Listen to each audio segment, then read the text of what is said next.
అదే RTV app వార్తల్ని క్షణాల్లో చదివే అవకాశం ఉంటుంది. ఒక న్యూస్ పేపర్, ఒక టెలివిజన్ ఛానల్ మీ చేతుల్లో ఎప్పుడూ ఉంటాయి. ర్యాగింగ్కి వ్యతిరేకంగా మరియు మాదక ద్రవ్యాల వినియోగంకి వ్యతిరేకంగా ఒక అవగాహన సదస్సుని పల్నాడు జిల్లాలో ఉన్నటువంటి అన్ని విద్యా సంస్థలకు సంబంధించి విద్యా సంస్థల నుంచి రిప్రజెంటేటివ్స్ రావడం జరిగింది.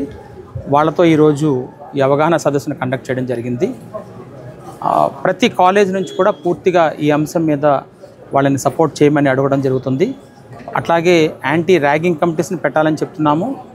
అలాగే ఈ మాదక ద్రవ్య వినియోగం ఎక్కడైనా జరిగినా వాటిని గమనించడానికి కూడా సేమ్ యాంటీ ర్యాగింగ్ కమిటీస్ ఎలాగ ఉన్నాయో అలాగే యాంటీ డ్రగ్స్ సంబంధించి కూడా ఒక కమిటీని ఫామ్ చేయమని చెప్పడం జరిగింది.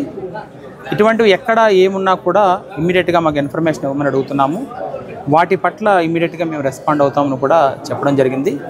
వాళ్ళని కూడా వాళ్ళ తాలూకు విద్యా సంస్థల్లో అట్లీస్ట్ వారానికి ఒక్కసారైనా కూడా విద్యార్థులు అందరితో కూడా ఇంటరాక్ట్ అయ్యి చేయమని చెప్తున్నాము. అలాగే పేరెంట్ టీచర్స్ అసోసియేషన్స్ ఏమైనా కండక్ట్ చేసిన వాటిలో కూడా దీన్ని మాట్లాడమని చెప్తున్నాము.